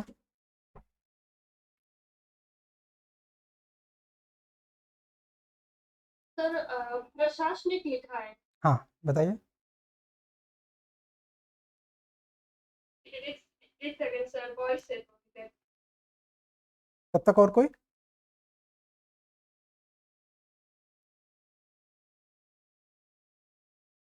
Yes sir. सर मनुष्य का जीवन केवल सुख और सफलता का परिणाम नहीं है, बल्कि संघर्ष, असफलता और कठिनाइयों से भी निर्मित होता है। कड़वे अनुभव हमें ऐसे सबक देते हैं जो कोई पुस्तक या गुरु भी नहीं दे पाते, विशेषकर प्रशासनिक सेवाओं में, जहाँ निर्णय निर्माण जो है वो सीधे करोड़ों लोगों के जीवन को प्रभावित करता है। उदाहरण, नीति निर्माण कई बार जैसे सरकार की योजनाएं हैं वो जमीनी हकीकत से मेल नहीं खाती। जैसे हरित क्रांति ने उत्पादन तो बढ़ाया, परंतु लंबे समय के बाद भूमिगत जल संकट जैसी समस्याएं सामने आई। यही कड़वा अनुभव भविष्य की सतत कृषि नीति बनाने का सबक देता है। Very good. यही लेकिन दिक्कत है, जो गैप है ना उनको आप पकड़ नहीं पाते। आप मेंस के स्टाइल में लाइनें थ्रो कर रहे हैं। आपका डायमेंशन बहुत अच्छा है, उस डायमेंशन में जो आपके दिमाग में सब हेडिंग्स हैं वो आपने लिख दी हैं, लेकिन उनके बीच में जो गैप है वो पूरा मिसमैच है। ये सिनॉप्सिस स्टाइल है बेटा, इस तरह सिनॉप्सिस लिखते हैं। ऐसे में इसके बीच में जो गैप्स निकल रहे हैं ना उनको ब्रिज करना होता है। आपने बताया कि ग्रीन रेवोल्यूशन से क्या हुआ? उत्पादन तो बढ़ा, परंतु लंबे समय के बाद भूमिगत जल संकट जैसी समस्याएं सामने आई। आपको सिर्फ उसमें भूमिगत जल संकट जैसी भर एक लाइन नहीं लिखना था, आपको बताना था कौन कौन सी समस्याएं आई। हमें कड़वे अनुभव को एक्सप्लेन करना है, वो हमारे निबंध का मेन वर्ड है। तो आप बताइए कि ग्रीन रेवोल्यूशन ने कौन कौन से कड़वे अनुभव दिए, और कम से कम उसमें आप 1 से 2 छोटे छोटे पैराग्राफ लिखिए, 3-3 4-4 लाइन वाले पैराग्राफ कड़वे अनुभव वाले। कृषि ये हरित क्रांति से जो कड़वे अनुभव निकले उनको एक्सप्लेन करने के लिए। फिर इसके बाद आप फिर ये बताते, देखो आपको याद रखना है कि फिर सीधे एक लाइन में समाधान नहीं लिखना, फिर बताना है कि उसे हुआ क्या। उससे आपने जैसे लिख दिया ना कि सतत कृषि की प्रणाली स्वीकार की गई, नहीं तो आप वो तो बाद में लिखना था, उसके पहले बताना था ना हुआ क्या, उन समस्याओं से निपटने के लिए हमने क्या किया।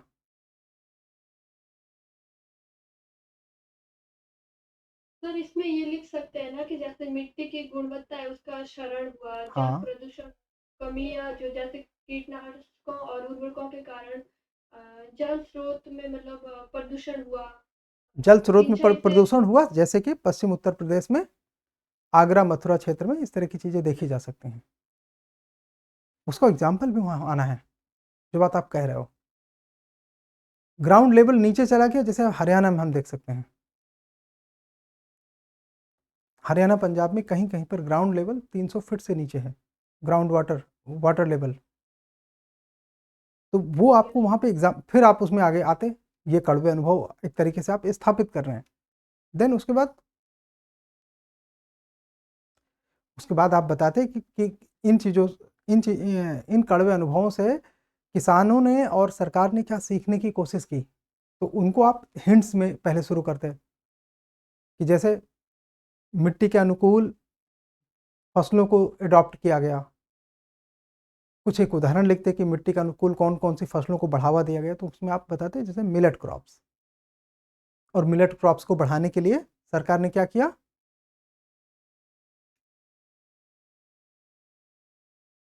मिलेट क्रॉप्स को स्वीकार करने के लिए क्या क्या किया, श्री अन्न योजना चलाई।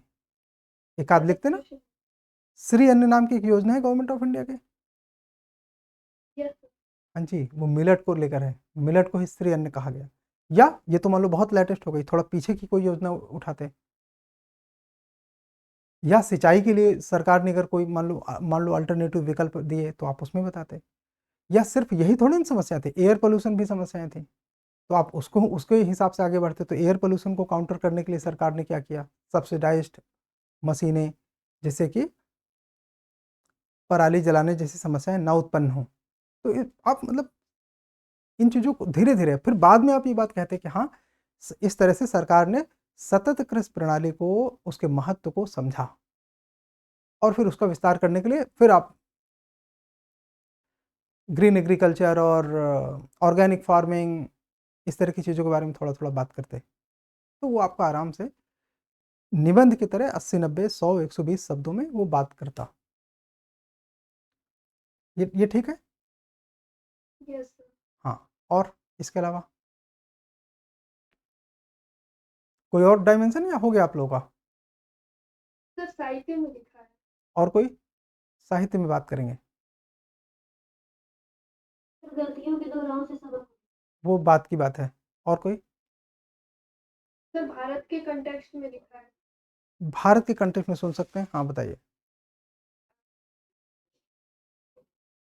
ऐसे उदाहरण हम भारत के परिप्रेक्ष्य में देखते हैं, जब भारतीय विचारधारा में ऐसे उदाहरण मिलते हैं। जैसे गीता में भगवान श्री कृष्ण ने कहा, सुख दुख समान भाव से सहो। उदाहरण, कर्मण्येवाधिकारस्ते मा फलेषु कदाचन, अर्थात असफलता और कठिन अनुभव कर्म पथ के आवश्यक अंग है। गौतम बुद्ध ने भी बताया कि दुख ही जीवन का सत्य है। इसी दुख से मनुष्य करुणा, संयम और ज्ञान की ओर बढ़ता है। अर्थात दुख ही आत्म विकास का साधन है। फाइन, ये ठीक है। और कोई डायमेंशन हो गया? देखो डायमेंशन आप लोगों ने क्या क्या छोड़ा, आपने भ्रष्टाचार पे नहीं बताया, आपने न्यायिक गलतियों पर नहीं बताया, आपने कानूनी गलती, आप लोगों ने कानूनी गलतियों पे बातचीत नहीं की। कानूनी गलतियों पे आप अच्छी बात कर सकते हैं। कोई उदाहरण है कानूनी गलतियों का? अरे फिल्म आई है अभी अभी,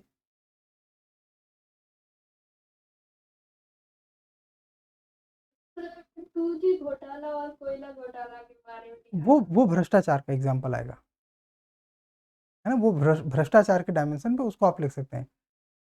ये आप लोग न्यायिक इस तरह डायमेंशन अपने बढ़ाते क्यों नहीं है? इस पीडीएफ में आपको कम से कम 20+ डायमेंशन मिलेंगे, इसमें आपको 20+ डायमेंशन, लेकिन वो डायमेंशन स्टाइल में लिखे हैं, निबंध स्टाइल में नहीं लिखे हैं। जैसे सिनॉप्सिस होती है एक एक लाइन की, उस तरह से लिखे हैं। न्यायिक वाला आप लोग कनेक्ट नहीं कर पा रहे हैं, मैंने हिंट भी दिया कभी भी फिल्म आई है। हाँ जी, यस, शाहबानो का जो फेमस जजमेंट है उसको पार्लियामेंट ने ओवरटर्न कर दिया। तो आप उसको दिमाग में रख के अगर थोड़ा सा बात करते, ये चीज़ें ना ये दिखाते हैं कि हाँ तुम्हारी समझ कितनी अच्छी चीज़ों के बारे में, आप लेटेस्ट चीज़ों से लिंक कर पा रहे हैं। वो दिखाता है कि तुम अखबार पढ़ते हो, तुमको पता है हक फिल्म आई है और वो हक फिल्म इसी कॉन्टेक्स्ट पे बेस्ड है। फिर इसके अलावा और कौन से डायमेंशन है?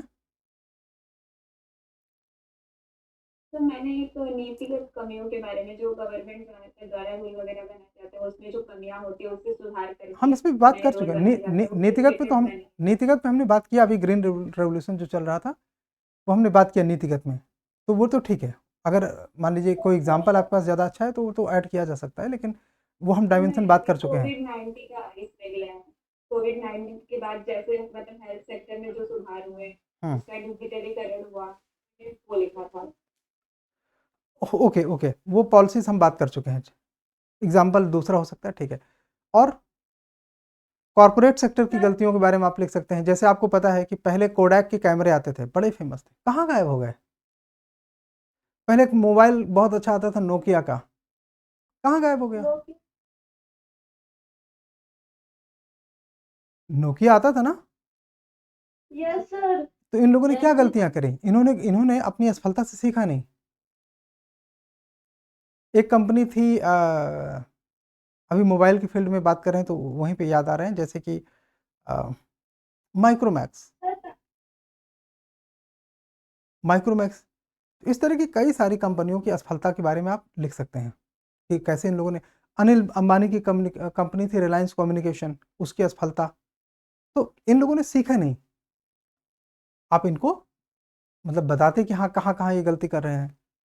फिर आप कॉरपोरेट सेक्टर में ही स्टार्टअप्स के बारे में लिखते, डायमेंशन ओपन करो स्टार्टअप्स के बारे में, स्टार्टअप्स के कोई एग्जांपल बताइए कि कैसे कैसे स्टार्टअप्स आए, वो फेल हुए, उन्होंने दोबारा सीखा और मार्केट में छा गए। किसी को ध्यान में रखिए, इस तरह बताते। टेक्नोलॉजी में आते, अरे टेस्ला, टेस्ला दिवालिया के कगार पर था, लेकिन उसने फिर से अपना अनुशासन गेन किया और टेस्ला पता है तुम्हें क्या है आज? स्टार्टअप ही तो था, टेस्ला था ना कुछ साल पहले। फिर विज्ञान एवं प्रौद्योगिकी की फील्ड में बताते, विज्ञान एवं, अच्छा विज्ञान पे हम बात कर चुके हैं, एडिसन वाला एग्जाम्पल था, उसको आगे बढ़ेंगे, वो पूरा हो चुका है। बीमारी पर हम बात कर चुके हैं। इथिक्स पर अभी हमने बात नहीं किया कि कौन कौन से इथिक्स, जैसे इथिक्स में तो हम बहुत कुछ लिख सकते हैं ना। Yes sir. कोई एग्जाम्पल इथिक्स पे तो आप इसमें बहुत बातें कर सकते हैं, बताइए कम से कम अगर किसी ने लिखा है तो, इसीलिए आप लोगों के नंबर कमाते हैं। फिर एथिक्स पर कोई किसी ने लिखा है, कोई कॉन्टेक्स्ट, कोई डायमेंशन, कोई एग्जाम्पल, कुछ भी?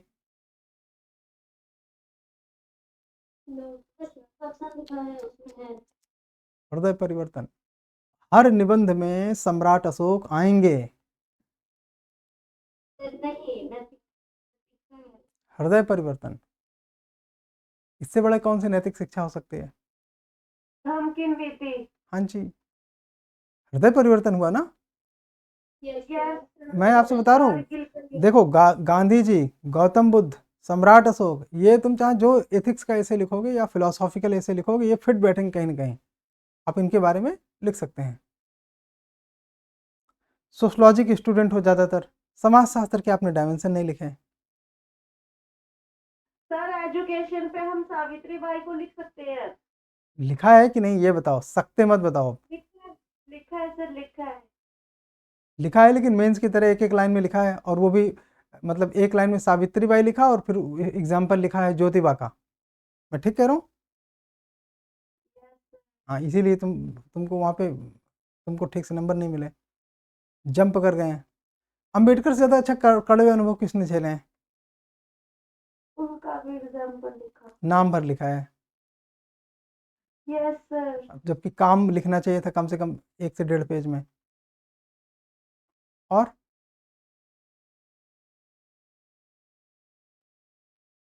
फिर ये सब डायमेंशन आपके जब 6, 7, 8 पेज में हो जाते हैं, तो फिर हमको अपने निबंध को बैलेंस करने के लिए मैसेज को कंसोलिडेट करने की ज़रूरत होती है। हम किस तरह से लिख सकते हैं, तब आएगा हम दूसरों के अनुभवों से भी सीख सकते हैं। प्रिया, याद आया? और यहाँ हम दूसरों के अनुभवों से अच्छा कुछ लिखेंगे। जैसे जलवायु संकट के बारे में हमने मान लो एक बड़ा डायमेंशन छोड़ दिया, उसको भी लिखना चाहिए जलवायु संकट के बारे में। लेकिन अगर आप जलवायु संकट के दूसरों के अनुभव से लिखना चाहें तो भी लिख सकते हैं कि कैसे साउथ अफ्रीका में पानी ही नहीं आया एक दिन। हमारे यहाँ शिमला में भी पानी एक दिन, पानी की सप्लाई एक दिन नहीं हुई, इलेक्ट्रिसिटी कट हुए कहीं कहीं पे पूरे पूरे दिन के लिए। वो हम सब कारण यहाँ पे दूसरे के अनुभव से सीखने के लिए लिख सकते हैं। अंतर्राष्ट्रीय संबंधों में आपने नहीं लिखा कड़वे अनुभव, लिखना चाहिए रसिया यूक्रेन के बारे में। अच्छे से लिखा जा सकता है कि किस तरह रसिया और यूक्रेन, हाँ विश्व युद्ध वाला आपने पीछे लिखा है, बट वो आपने ऐतिहासिक परिप्रेक्ष्य के हिसाब से लिखा, आईआर के हिसाब से नहीं लिखा। तो आप आईआर के हिसाब से लिख सकते हैं। और आईआर के हिसाब से अगर आप बाद में लिखें ना, तो आपके पास एक और अवसर है। आपको पता है कि जापान और चाइना के बीच में वाक युद्ध चल रहा है, चल रहा है ना, यस सर। शब्दों का युद्ध चल रहा है। वो जापान की पीएम जो मैडम बनी है, वो खूब ज्ञान दे रही हैं चाइना को, तो ऐसी कंडीशन में आप उनको लिंक करके थोड़ा सा लिखते तो अच्छा होता। और युवाओं का परिप्रेक्ष्य, महिलाओं का परिप्रेक्ष्य, पितृसत्ता का परिप्रेक्ष्य, सब छूटा हुआ है। लिखना चाहिए कि नहीं?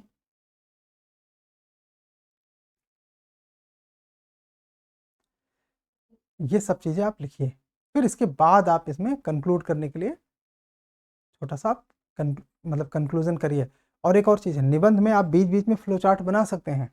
जैसे मान लीजिए कोई बात आप कह रहे हैं, तो वहीं पे आप एक बॉक्स के अंदर फ्लो चार्ट बना सकते हैं और उस बात को कंटिन्यू रखेंगे। फिर वहाँ पैराग्राफ चेंज करिए तो नए कॉन्टेक्स्ट के लिए मत चेंज करिए। हमेशा फ्लो चार्ट जब भी बनाइए आप एक ही कॉन्टेक्स्ट के अंदर बनाइए, 2 कॉन्टेक्स्ट के बीच में फ्लो चार्ट मत बनाइए, नहीं तो ब्रेक पैदा करेगा।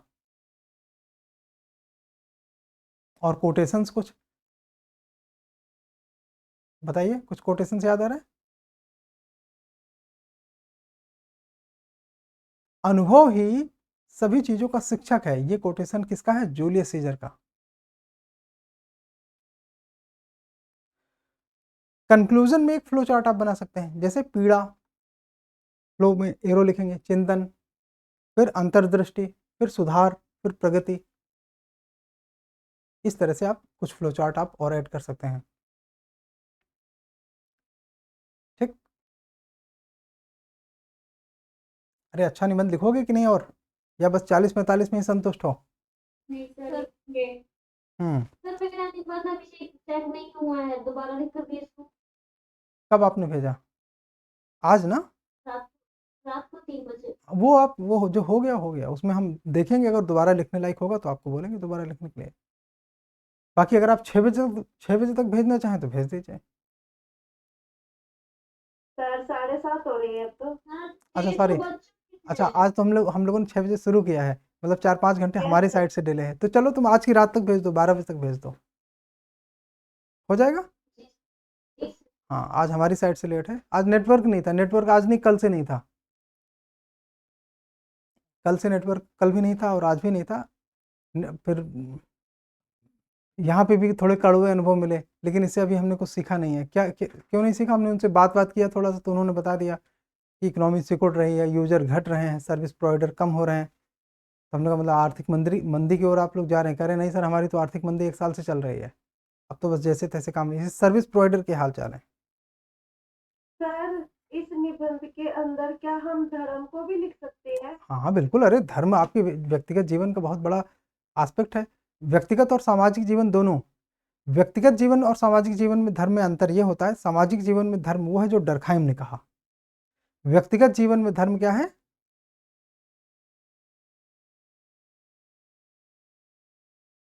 क्या है व्यक्तिगत जीवन में धर्म? अध्यात्म। जो पूजा पाठ। अध्यात्म बेटा, पूजा पाठ तो वो है, मतलब उसकी एक विधा है या रीति रिवाज है। अध्यात्म जो है धर्म का व्यक्तिगत पहलू है। तो वो सब आप बिल्कुल लिख सकते हैं, बिल्कुल लिख सकते हैं। महाभारत में इतने एग्जाम्पल मिलते हैं आपको यहाँ पे, अगर आप अध्यात्म, दर्शन और बाकी चीज़ों पे सीखना चाहते हैं तो आपको मिलते हैं महाभारत में। इसमें जो है महाभारत के कई सारे कॉन्टेक्ट आप लिख सकते हैं।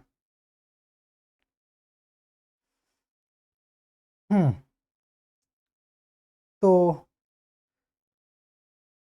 ठीक है, आप जो है मतलब अच्छे निबंध लिखने की कोशिश करिए। डायमेंशन का याद रखिए, ये पीडीएफ अभी थोड़ी देर में मिल जाएगा। इसमें मैंने बोला कितने, कम से कम 20 है, लेकिन लाइनों में एक एक 2-2 लाइनों में हिंट्स देने के लिए कम से कम 20 से ज़्यादा डायमेंशन इसमें कवर हैं। देखना चाहेंगे देख लीजिए।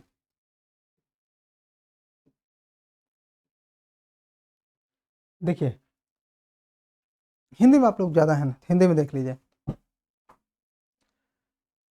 ये इंट्रोडक्शन में ये कुछ 4-5 लाइनें लिखी हुई हैं जिनके आधार पर आप वो लिख सकते हैं। देखो यहाँ पे लिखा है मार्क्स बूस्टर, मतलब नंबर बढ़ाना। ठीक है, मार्क्स बूस्टर कोई व्यक्ति का नाम नहीं है, ऐसी गलती मत करना। शांत समुद्र कभी कुशल नाविक नहीं बनाते, ये कोटेशन यहाँ पे यूज है। फिर कड़वे अनुभव बेहतर क्यों सिखाते हैं? पीड़ा आत्मचिंतन को मजबूर करती है।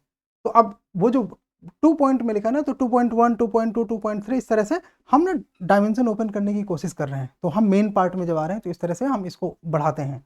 एक एक ध्यान से देखेंगे तो आपको भ्रम टूटते हैं, वास्तविकता सामने आते हैं। क्या तुम ये सब जानते नहीं हो? कि कड़वे अनुभव हम क्या करते हैं, कड़वे अनुभव भ्रम तोड़ते हैं ना, यस सर, वास्तविकता सामने आती है। यस सर, तो फिर वो जब तुम जानते हो तो उसको लिखो भी। धैर्य बढ़ता है, दृढ़ता बढ़ती है, कठिनाई मानसिक सहनशीलता बढ़ाती है, नवाचार सुधार, ये सब शब्द आपको सिर्फ इसलिए दिए गए हैं ताकि आप अपने निबंध में इनका ज़्यादा से ज़्यादा उपयोग करिए और अच्छे से अच्छा निबंध आप लिखिए। जो आपके इसमें गैप हैं वो इसमें गैप नहीं है, आप उन चीज़ों को देखोगे तो आपको सब मिल जाएगा इसमें। व्यक्तिगत स्तर पर असफलता विकास होती है, तो ये इसको नीचे आप आओगे। परीक्षाओं में असफलता कई बार बेहतर रणनीति सिखाती है।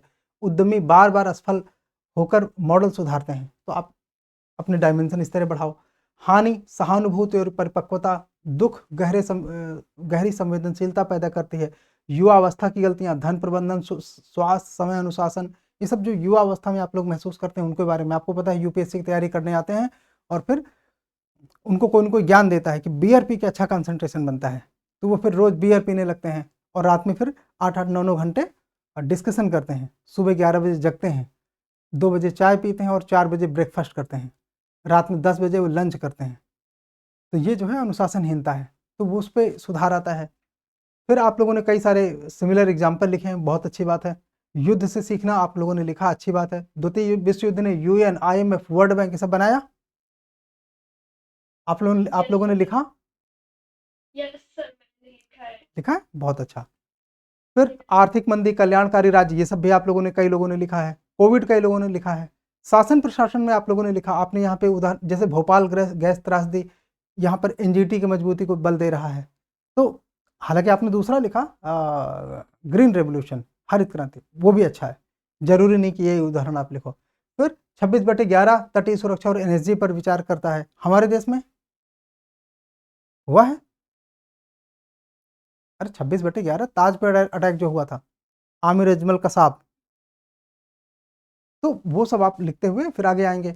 भ्रष्टाचार, पारदर्शिता, 2G, ई गवर्नेंस, RTI आएंगे, ये लिखा है सर। लिखा है। इसमें करीब 30-40 एग्जाम्पल्स भी होंगे, इस तरह से आपको मिलेंगे। चलो, तो ये सब करते हुए अगर आप इस तरह लिखोगे, फिर बाजार का पतन, आपने जो संकट लिखा वो भी ठीक है। 2008 का संकट, बेसल नॉर्म्स और स्ट्रीट टेस्ट, ये चीज़ें आई। कंपनियों की गलतियां, नवाचार, नोकिया, कोडक की हमने यहाँ पे बात की थी अभी। एयरबीएनबी एग्जाम्पल है उसका, इनोवेशन का। टेस्ला का एग्जाम्पल भी हमने भी डिस्कस किया। साइंस एंड टेक में आप लोगों ने बात किया, सब कुछ अच्छा है, ज़्यादातर चीज़ें आपने बात किया। चंद्रयान 2 की असफलता आप लोगों ने नहीं लिखी, सोचो कितना बड़ा एग्जाम्पल है, लिखा। No sir. चंद्रयान 2 की असफलता आप में से कौन नहीं जानता था? तो जानते हैं। चंद्रयान 2 की असफलता मुझे नहीं लगता कि ऐसा कोई है जो नहीं जानता। और फिर उस समय भारत के प्रधानमंत्री जी ने किस तरह से साहस बंधाया। के सिवान जी ने, आप इनके नाम भी लिख सकते हैं, इसरो चीफ ऐसे, और भारत के प्रधानमंत्री इस तरह। मोदी जी नहीं लिख सकते, भारत के प्रधानमंत्री लिख सकते हैं। फिर और डेटा ये कहता है कि 90% वैज्ञानिक प्रयोग असफल होते हैं पर ज्ञान बढ़ाते हैं। जैसे आपने एडिसन वाले में लिखा कि उसने ये जाना कि ये कौन से 10,000 तरीके हैं जिनसे बल्ब नहीं बनता। नैतिकता व मानवीय व्यवहार, नैतिक द्वंद्व, मूल्य, ये सब फिर कंक्लूजन की ओर बढ़ना शुरू हो जाता है। बढ़ते बढ़ते फिर हम बैलेंस करेंगे। यूपीएससी भी यहाँ पे लिखा ना, प्रतिवाद, हर कड़वाहट सीख नहीं देती, ये भी हमको लिखना पड़ेगा। ये भी तो एक डायमेंशन है कि हर कड़वाहट सीख नहीं देती, लिखा है। हर कई बार आघात या नकारात्मक परिणाम होते हैं, सीख के लिए आत्मचिंतन जरूरी है। अनुभव प्लस चिंतन, ये ज्ञान देते हैं, दूसरे के अनुभव से सीखना महत्वपूर्ण है। फिर आप उसमें भी बैलेंस करेंगे। फिर समकालीन प्रासंगिकता बहुत जरूरी है। कंक्लूजन के ठीक पहले समकालीन, यानी कि वर्तमान कॉन्टेक्स्ट में कितना इंपॉर्टेंट है, ये भी आपको नोट करना चाहिए। इस पे भी आप कम से कम 70-80 वर्ड्स लिखिए, एक पेज, और फिर इसके बाद आप कंक्लूजन में आइए। ठीक है, निष्कर्ष में इसमें देखो 4-5 पंक्तियों में वो लिखा है, सिनॉप्सिस लिखा है। आप इसको 4-5 पंक्तियों को 70-80 शब्द कर सकते हैं। जैसे यहाँ पे भी एक मार्क्स बूस्टर आप यूज करो बाद में, कि समझा गया दुख ही शक्ति बनाता है। अगर आपने दुख को समझा नहीं तो शक्ति नहीं बनेगी। उत्तर को प्रभावी करने के कुछ मिनी टूल्स होते हैं, जैसे कष्ट, चिंतन, अंतर्दृष्टि, सुधार और प्रगति। ये एक छोटा सा फ्लो चार्ट आप कहीं पे यूज कर सकते हैं। अनुभव ही सभी चीजों का शिक्षक है, जूलियस सीजर का कोट आप यूज कर सकते हैं। इस तरह के आप कई सारे और कोट तैयार करके रखो, अपने निबंध में लिख लो। प्लस उदाहरण का आप एक पूरा ग्रिड तैयार कर सकते हैं, व्यक्ति, शासन, वैश्विक विज्ञान और नैतिकता, इनके उदाहरण। ग्रिड तैयार करने का मतलब है कि जब आप बैठोगे तो कोशिश ये करो कि अपने उसी ऐसे के आसपास कोई पेपर लगाकर या खाली जगह है तो लिख लो भविष्य के लिए क्या योजना है आपकी, तो उन वहाँ पर आप इस तरह के उदाहरण तैयार करके लिख लो पहले से पहले, ठीक है। 3D फ्रेमवर्क आप ले सकते हो, जैसे गहराई, विविध आयाम और दिशा, ये ट्रायंगल बन सकता है इस पे। और कुछ ट्रायड्स हैं जैसे संकट, सुधार और सृजन, कष्ट, शक्ति और सफलता, इन ट्रायड्स पर आप बड़े बड़े पैराग्राफ लिख सकते हो। संकट में आपको कोविड संकट आएगा, सुधार में वैक्सीन की खोज, और सृजन में आगे ऐसी बीमारियों को प्रिवेंट करने के, उनको रोकने की आपके पास जो भी उपाय हैं तो उसको हम यहाँ पे लिख सकते हैं। तो इस तरह से ये हमारा जो निबंध लेखन है ये मेंस 500 के अंतर्गत किया गया। और अब आपका इस तरह से निबंध लेखन का टाइम समाप्त होता है। आपको कौन सा निबंध लिखना है ये पता है सबको? Yes, sir. कैमरे पे लिखना है अगली बार। निबंध सबको किस में लिखना है? हाँ जी, जूम का लिंक आपको मिलेगा, कैमरा खोल के रखिए। और जिसके पास अभी व्यवस्था बन गई ना, आप लोग देखो कई गलती करते हो, पता चलता है कि आपकी कॉपी टेढ़ी है, कैमरा बस आधे में फ्लो कर रहा है, तो हमको पूरा पढ़ने में दिक्कत आ रही है कि आप क्या लिख रहे हो। अब बताओ निबंध किस दिन लेखन करेंगे? संडे को करवा दीजिए क्योंकि अदर दिन तो क्लास रहती है। सर आप मंडे या ट्यूसडे करवा दीजिए। और कोई अपनी प्रेफरेंस में सब लोग डेट बताएं, मतलब दिन बताएं। सर एक दो दिन का टाइम।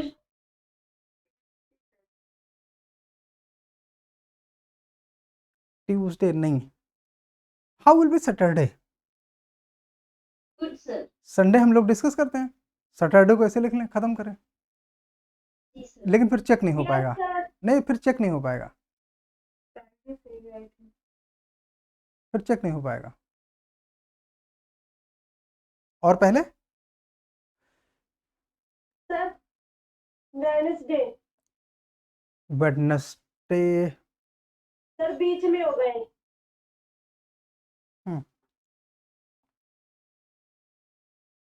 चलिए खैर हम लोग वेडनेसडे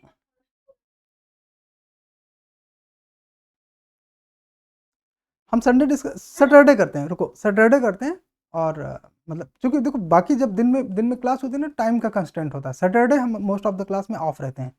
सैटरडे करते हैं, कॉपी चेक हो जाएगी सैटरडे को दोपहर में। Done sir. Done sir. चलो, तो यूपीएससी का सेकंड मीटिंग का टाइम कब होता है? आफ्टरनून बेटा घड़ी का टाइम बताओ।